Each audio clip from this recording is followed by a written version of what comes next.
Es una forma de aturdirlo. El hecho de que no puedas ver, el hecho de que haya mucha gente gritándote. Ustedes son delincuentes, lo que les interesa es el dinero, no queremos negociar. Los pilotos se enorgullecen por las horas de vuelo que tienen, o sea, son que entre más muertos, más chavos, tengo tantos muertos atrás de mí. Se inició cuando se empezó a... Pues cuando se empezó a hablar realmente de desaparecidos en México, como algo muy cotidiano, en la época de los ejecutómetros que había en la televisión, que hacían un conteo semanal de número de ejecuciones, como quien tira cifras económicas, y sucedió muy inspirado en un libro que se llama Fuego Cruzado de Marcela Turati, que tenía un coro de voces que de alguna manera ayudaban a entender el absurdo del lucro con la violencia y el absurdo y la atrocidad de vivir en medio de un país violento. Y eso a mí me hizo de alguna manera reflexionar en mis propios juicios morales sobre lo que veía o lo que leía, y me comenzó a cuestionarme muchas de las cosas que aparecen en esta película. Así, por ejemplo, si sería capaz de cometer actos de venganza o no, o sería más bien una persona capaz de perdonar. Entonces me hizo preguntarme sobre los propios juicios que yo veía que tenía o los que veo que la sociedad tiene. Pero creo que yo sentí que todavía no era tiempo como que para mí, para hacer una reflexión de lo que fueron por lo menos estos 10 años de violencia extrema en el país, que pusieron de cabeza a la sociedad y la llenaron de miedo. Y empecé a reflexionar sobre el concepto de la máscara, no solo por el tema del anonimato, sino por lo que una máscara en sí puede revelar. Y viendo las máscaras de la gente lastimada, por el material, por el tipo de tela, vi que la máscara se transformaba y tomaba la personalidad de quien la portaba, y pues empecé a darle vueltas a eso con una preocupación grande, que era si la película que yo podía hacer era capaz de generar empatía en un espectador cuando no se mira el rostro de alguien y solo lo que se ve son los ojos, la mirada, ¿no? Y la máscara tuvo esa función, como ir tomando la personalidad de cada uno, pero fue eso, como la idea de reflexionar a partir de lo que las máscaras revelan más de lo que ocultan. Veo gente enloquecida, chispas de locura, de barbarie total. La película tiene un prólogo que a mí que tiene un sentido, pues, ¿no? Un hombre que será un cuerpo violentado, que antes de ser torturado ve los brotes de locura en el ser humano que lo está provocando, ¿no? Y se cuestiona si es capaz o no de hermanarse con ellos. No puedo pensar en esas personas como mis iguales en esas condiciones, en esos momentos. Y sin embargo, seguimos siendo de la misma especie. Y aunque sabe que no puede, también entiende que somos la misma especie. Y esa premisa de alguna manera dictó toda la estética y toda la pausa y todo el diseño sonoro. El diseño sonoro es un diseño muy subjetivo, es un diseño hablado con Matías Barberis, en donde lo que se escucha se sintiera que pasa en la cabeza de quien está confesando. Es una idea de que aquel que está hablando ya no está en el mundo en el que estamos los demás, ¿no? Ya dejó esta realidad en la que estamos los demás, y es una interpretación de ese mundo. Y me parece que eso es lo que va logrando Lírica en la película, ¿no? Las decisiones que vienen a partir de entender que aquel que está frente a la pantalla nos dejó hace mucho tiempo, pero sigue vivo, ¿no? En un limbo. Entonces, eso obligó muchas pausas. Hay una fascinación en la mirada que hizo que se sostuvieran más los testimonios. Se quedó mucho material filmado fuera porque era la decisión compleja entre llenarlo de más imágenes o fascinarse con la mirada del otro, pues, ¿no? Y entonces mi decisión formal fue fascinarme con la mirada del otro, pues. O sea, yo encuentro muy poco poético en la violencia, pues, en los hechos tan brutales como este, y no era una persecución poética lo que yo intentaba en realidad, ¿no? Parece que es algo que se va logrando un poco con las decisiones estéticas. Cuando me dio la vuelta, él me sacó una 22, ¿no? Y me dijo, te voy a matar, ¿no? Pues nadie se va a dejar que llegues a su casa, le pegues. Y le dije, relax, pues a mí, mi locura ya, no sé qué tenía, ¿no? En serio. Yo a las personas que si me sacaban la pistola, pues le decía, jálale, si no, yo los mataba, en serio. Y le dije, jálale. Y me acuerdo que me di cuenta que su arma no estaba cargada. Yo agarré la mía y le metí 2 disparos. El primero se lo metí en el esternón y el siguiente se lo metí en medio de la frente. Lo relevante aquí es cómo lograr que el otro pueda abrir su historia. Yo lo que he pensado es que simplemente yo les pregunté cosas que nadie les preguntó. En medio de todo esto siempre miramos las cosas como con opuestos muy claros, ¿no? Entre los buenos y los malos, los que lastiman y los que son lastimados, entre las víctimas y los victimarios, pero en mi opinión, una vez que escuché, me acuerdo, en el penal de Chiconautla, en el Estado de México, a un jefe Z hablar de la desfortuna que tuvo de haber nacido en una sociedad desigual del lado equivocado, pues me hizo pensar mucho en qué tanto somos como sociedad corresponsables de eso, ¿no? Qué tanta responsabilidad tenemos también nosotros socialmente como pues para vivir lo que nos toca vivir ahora, cuál es la cuota de sangre que socialmente pedimos.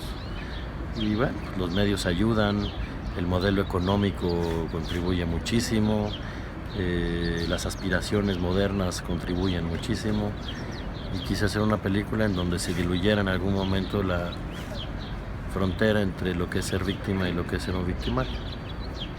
¿Qué se siente quitar una vida? Pues ya no se sentía nada. Yo veo un modelo económico tan desigual como este, que le restriega a la sociedad lo que nunca va a tener. El nivel de impunidad en el que se vive, el nivel de corrupción, genera odio, ¿no? Genera envidia, genera rencor.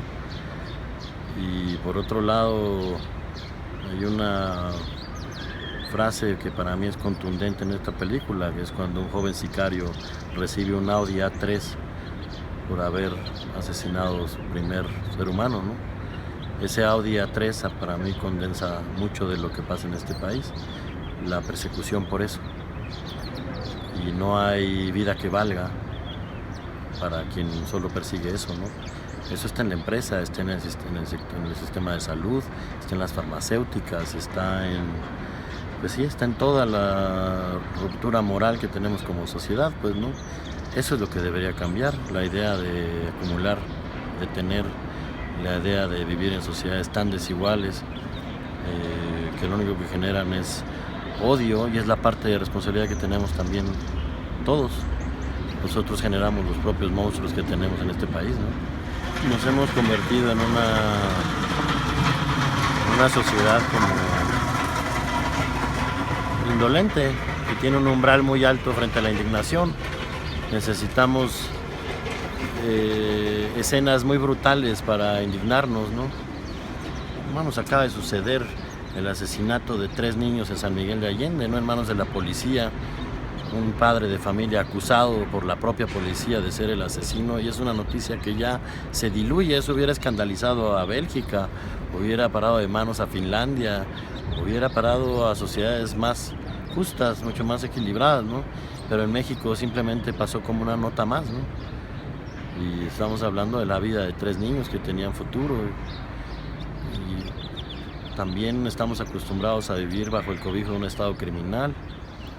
Ya nos acostumbramos, y creo que pues, son de las cosas que se van hablando en esta película. No es una película politizada, pero pues se habla de lo enfermos que estamos como sociedad, de la urticaria que tenemos ya socialmente en este país. Agarraba su arma como con miedo. Y me ponen el arma en la cabeza. Y le da, pero nada más truena. Pero yo creo que fue el trueno más duro que...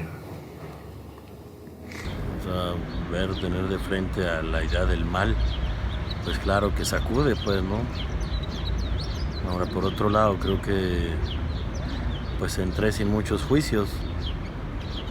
entré un poco a escuchar realmente, a tratar de entender o por lo menos escuchar la historia de quien lastima tanto, pues, ¿no?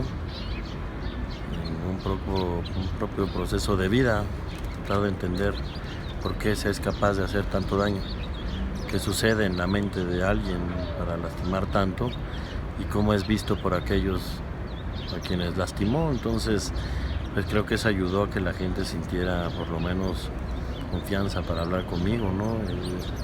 Pero claro, siempre se siente un poco de miedo, sobre todo por lo que se va quedando en uno, ¿no? Me hinqué en la tierra para escarbar yo y que eran los tenis de mis hijos.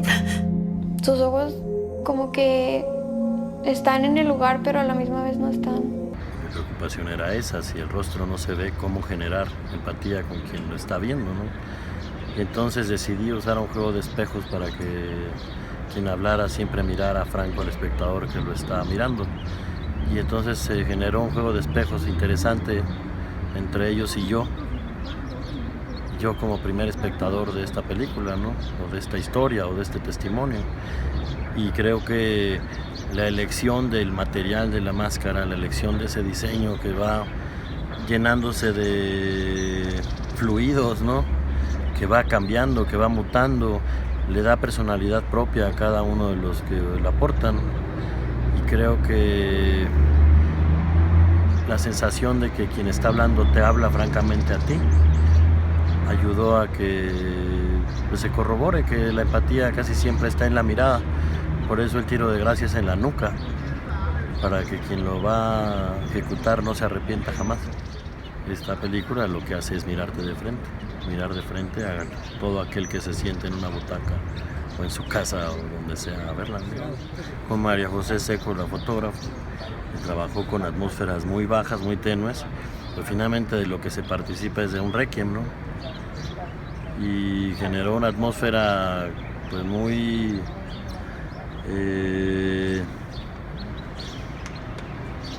yo diría que hasta un poco sagrada, ¿no? Genera mucho silencio, no saber, ir permitiendo que la pupila se dilate para entender qué es lo que estás viendo, pues con riesgos. Ella me propuso eso, yo le dije, bueno, tú asumes el riesgo, y me dijo sí, y trabajamos esto, ¿no?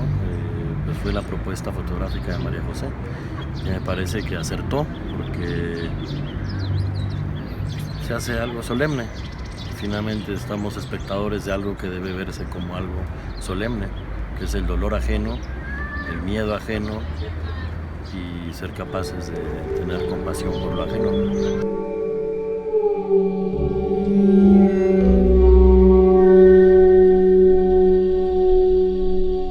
Bueno, todas estas que nosotros les llamamos las viñetas cuando filmábamos son decisiones improvisadas con lo que se tenía a la mano en el día del rodaje. Y la premisa un poco siempre estaba en las cosas que se pierden, en los objetos que se quedan, en el retrato de la ausencia, en el retrato de lo doloroso, en el retrato de una tensión permanente, algo que no se ve en pantalla pero que se percibe. Es como imaginar una escena de crimen antes de que sucedan las cosas, o el momento inmediato al que sucedieron, pues, ¿no? Y eso era lo que yo tenía en la cabeza, tratar de hacer un registro emocional de los lugares previos a que suceda la tragedia o inmediatamente posteriores a que hubiera sucedido, ¿no? Y así es lo que, en cuanto llegábamos a un lugar, veíamos qué teníamos a la mano, qué gente estaba a la mano, y planteábamos una especie de puesta en escena para un retrato, ¿no? Que hablara de eso, que hablara de esas cosas. Entonces fue muy improvisado de alguna manera, pero también pues fue muy como visceral, yo diría que muy visceral. Esta película es muy visceral para mí. Es una película que plantea las propias dudas que yo tengo y habla, por lo menos visualmente, de las pérdidas que tengo yo, ¿no? De cómo se viven las ausencias, cómo se vive lo que lastima. Y bueno, pues así era la consigna, de alguna manera, que hablé yo con María y con la gente de sonido, ¿no? Para que se construyera la historia, y con la gente de producción. cuando a mí me miraban y me decían oficial o soldado y me daban la mano y venían conmigo, en verdad que eso me llenaba ahora sí que de una soberbia, algo pasajero, un poder que te da esto. Sí, en verdad sí se siente ese gozo de que la gente esté abajo de ti, de tú tener un control sobre esas personas. O sea, yo tengo mucho esa discusión que para algunos es absurda, pero para mí sigue siendo muy relevante de si la gente que hacemos documentales somos capaces o no de retratar la verdad, ¿no? En mi opinión, muchos a la ligera borran esa reflexión. Para mí es una obsesión. Y encontrar que de alguna manera hay mucha verdad detrás de una máscara, incluso mucha más verdad que cuando el rostro se expone, pues es realmente lo que inspiró a hacer este trabajo. Una reflexión sobre pues, lo que uno persigue en este oficio. Por eso te decía, no es lo mismo, no soy el mismo cineasta hoy que hace 15 años, pues, ¿no? Y el haber trabajado tantos años con la realidad, pues me ha llenado a mí de esas dudas por lo pronto. No sé si voy a tener respuestas, pero sí de esa obsesión de si somos capaces de registrarla o solo lo emulamos permanentemente, pues, ¿no? Entonces, para mí el experimento, el ejercicio del uso de la máscara era eso, una búsqueda de lo verdadero, por absurdo que parezca. Y en ese sentido, ¿por qué eres documentalista? En ese sentido, ¿por qué eres documentalista? ¿Por esa búsqueda de lo verdadero? Pues no sé, porque creo que me interesa ser una especie de cronista de este tiempo, pues, ¿no? Visual. O sea, si quiero que el trabajo que haga yo deje un testimonio de lo que nos está tocando vivir hoy, ¿no? Entonces, no creo necesariamente en la verdad, pero sí es una duda que tengo, si el cine es capaz de registrarla o no, si el documental es capaz o no de registrarla, porque la verdad es que, bueno, la verdad, o sea, sí creo que la gente toma como verdadero lo que ve en la pantalla que se ofrece como un documental, ¿no? Es un poco más pensando en lo que el espectador cree que lo que yo sé se construye con el material de la realidad, pues, ¿no? Entonces, pues esas son un poco las preguntas que yo he tenido los últimos años, ¿no? ¿Quién le da la condición de verdadero al proyectado en la pantalla? ¿El cineasta o el espectador que le está mirando? Pues, ¿no? Sigo pensando que es el espectador, ¿no? Pero para mí pues, se vuelve una duda, se vuelve una pregunta también, ¿no? ¿Y te gustaría hacer ficción? Pues no sé. ¿Te lo has planteado? Pues esto es una ficción, pues. ¿No? O sea, todos estos artificios para construir una historia que está afincada en la realidad, pues es una ficción. La estructura, el diseño sonoro, el uso de una máscara, el trabajo fotográfico, el invitar a alguien a que se siente a ser testigo de un requiem solemne, ya son elementos de la ficción. Entonces, no sé si esto es una ficción o no. No sé si me interesaría trabajar con actores, por ejemplo, quizá él está un poco más en eso. No sé si tenga yo la capacidad o la inspiración como para escribir una historia que esté prácticamente cerrada una vez que se terminó el papel. Y no trabajo, yo creo, esto más porque me interesa la improvisación, me interesa comprobar permanentemente que no hay cosas tan escritas como uno cree, y que me inspira un montón a abrir los ojos, a abrir el olfato, a estar un poco más agudo en eso, ¿no? No me lo he planteado como escribir una ficción más en forma de ficción. Para mí la justicia es mantener un equilibrio. ¿Sí? Hay que, pues, si tú sabes que la persona encargada de impartir justicia no lo va a hacer, alguien tiene que hacerlo para mantener el equilibrio. Como no era una película que tuviera una trama sólida o una trama clara, no era una película de seguimiento de personajes, había que tener una progresión emocional en la historia. La progresión emocional que yo más a la mano tenía en ese momento tenía que ver con el duelo, los procesos de duelo psicológicos o con los procesos del duelo emocional, pues, ¿no? Entonces el primer corte se estructuró a partir de los momentos emocionales por los que uno atraviesa durante un duelo y llegamos muy rápido a un primer corte. A partir de eso vino, bueno, una confrontación de decidir con qué se cerraba una historia, pues, ¿no? Con un sicario pidiendo perdón o con una víctima de 17 años que dice, si yo te tuviera enfrente te torturaría, quizá te asesinaría, ¿no? O con una mujer que dice, yo por ti lo que siento es compasión, o por una niña que dice, ni perdón ni olvido, ¿no? Ahí empezaron esas discusiones complejas. ¿Cuál es el mensaje final? ¿Cuál es el mensaje último? ¿Qué pasa una vez que te levantas de ver esta película, pues, ¿no? Entonces quedó abierto a que la gente le vaya quitando las capas a la cebolla. La película tiene, como la realidad misma, muchas capas, ¿no? Y ya siempre confío en que hay un espectador inteligente o sensible que le dará vueltas a esas capas de la cebolla, pues, ¿no? Ahí es en donde empezó a ponerse un poco más compleja la estructura, pues, ¿no? Que tenía que ver con decisiones de discurso. Finalmente, como la película tiene este prólogo de Tablo, que de alguna manera condensa mucho de lo que se va a ver, está afincado en esos 3 primeros minutos. Es tratar de construir lo que en esos 3 minutos se abre. O sea, ese final fue un momento en el que simplemente sucedió, y cuando sucedió yo me di cuenta que ese era el final de la película. Entonces, una vez más, pues es un momento de improvisación. Yo creo que cuando estás realmente en donde tienes que estar, cuando estás filmando, esas cosas suceden. Cuando estás presente. Lo mismo pasa cuando estás fotografiando, o cuando estás haciendo sonido, o cuando lo estás editando, ¿no? El estar enteramente con todos los sentidos en una experiencia de ese tipo regala muchas cosas que se van a construir parte de la estructura narrativa de la película, ¿no? Entonces, yo no encontré mucha esperanza en la realidad que retraté, por más que la busqué y la busqué y la busqué. Creo que esa es la parte más dura que tiene esta película. Es una película de alguna manera muy desoladora, ¿no? Y porque yo no encontré tampoco muchas posibilidades de redención en todo lo que pasa en México, ¿no?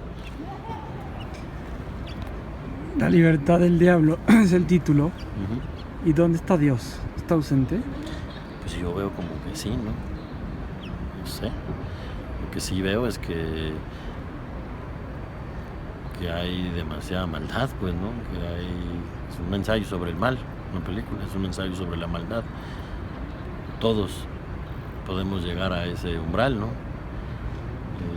Siendo víctimas o siendo victimarios, quizá siendo víctimas más, porque hay un deseo, una sed de venganza, ¿no? Pero es una cadena. El sicario que ve asesinado a su hermano cometerá un acto de venganza. Aquel que opera por miedo obedecerá ciegamente. Pues son receptos en donde la maldad está insertada, pues, ¿no? Entonces, pues toda la película tiene mucho de lo que como sociedad tenemos de maldad, pues, ¿no? Incluso las víctimas. Pero, y quizá Dios justo está en esa señora, ¿no? Pues yo veo ahí un retrato de la patria también, ¿no? Es una mujer, es una mirada dulce, es una vez más el ejercicio que a veces tenemos por darle rostro a lo que se supone que es lo bueno y darle rostro a aquello que uno supone que es lo malo, pues es lo que inquieta cuando uno está viendo la película. La maldad tiene rostro como nos lo han vendido o no. El dolor tiene el rostro como nos lo han vendido, o es el rostro de esta mujer que tiene dignidad y tiene dulzura y tiene compasión. Ahí en nuestro trabajo no hay compasión. ¿Qué más le puedes hacer a un muerto si ya lo mataste?